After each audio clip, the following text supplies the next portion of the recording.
భగవద్బంధువులందరికీ నమస్కారం. హిందూ ప్యాడ్ ఛానల్కి స్వాగతం. ఈరోజు మనం ఈ వీడియోలో ఉండ్రాళ్ల తద్ది వ్రతకథ చెప్పుకుందాం. అనగనగా ఒక రాజుగారికి అనేక మంది భార్యలు కలరు. ఆయనకు ఒక వేశ్య కూడా ఉన్నది. భాద్రపద బహుళ తదియనాడు ఆ ఊరిలోని స్త్రీలు మరియు రాజుగారి భార్యలు అందరూ అట్ల తద్ది నోము నోచుకొనుచుండిరి. ఆ విషయం వేశ్యకు తెలిసి రాజు వచ్చేసరికి ఆమె ముసుగు వేసుకొని పడుకొని ఉన్నది.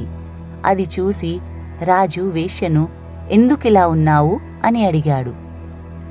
అప్పుడా వేశ్య రాజుతో, ఓ రాజా, నీవు భార్యలందరి చేత ఉండ్రాళ్ల తద్ది నోము నోయించుచున్నావు.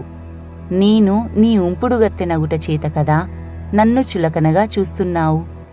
నీకు నిజంగా నాయందు ప్రేమ ఉన్నచో నాకు కూడా నోముకు కావలసిన సరుకులు తెప్పించు, నేను కూడా నోము నోచుకుంటాను అని దీనముగా పలికింది. అందులకు రాజు సిగ్గుపడి, నీకేమి కావాలో చెప్పు, వీళ్ళు తెస్తారని సేవకులను నియోగించాడు.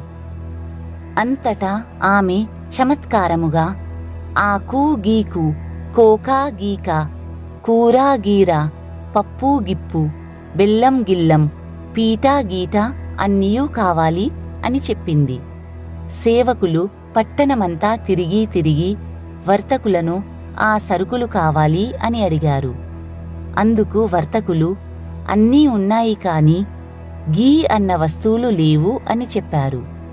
ఉన్న సరుకులను తీసుకొచ్చి ఆమెకు ఇచ్చి రాజుగారికి ఈ విషయమును తెలిపారు. అంతటా ఆ వేశ్య, ఓస్ ఇంతేనా మీ బడాయి అని కుండలోని నీళ్లను రాజు ముఖంపై పోసింది. కాని రాజు ఆమె అందు ఉండే ప్రేమ వల్ల ఏమీ అనలేదు, కోపం తెచ్చుకోలేదు. పిమ్మట ఆ వేశ్య ఇంట్లో ఉన్న పిండితో ఉండ్రాళ్ళు తయారు చేసి నోము నోచుకున్నది. 5 ఉండ్రాళ్లను గౌరీదేవికి నైవేద్యం పెట్టి 5 పేరంటాండ్రకు ఒక్కొక్కరికి 5 ఉండ్రాళ్ళు చొప్పున వాయనమిచ్చింది. ఈ విధంగా 5 ఏళ్లు చేసి ఉద్యాపనము చేసుకున్నది. తత్ఫలితముగా అంతమందు ఉత్తమగతులను పొందినది. ఉండ్రాళ్ల తద్ది వ్రత విధానం గురించి తెలుసుకుందాం. ఉండ్రాళ్ల తద్దిలో తద్ది అనే మాట తదియ అనగా 3వ రోజు అనే అర్థంతో వాడబడింది.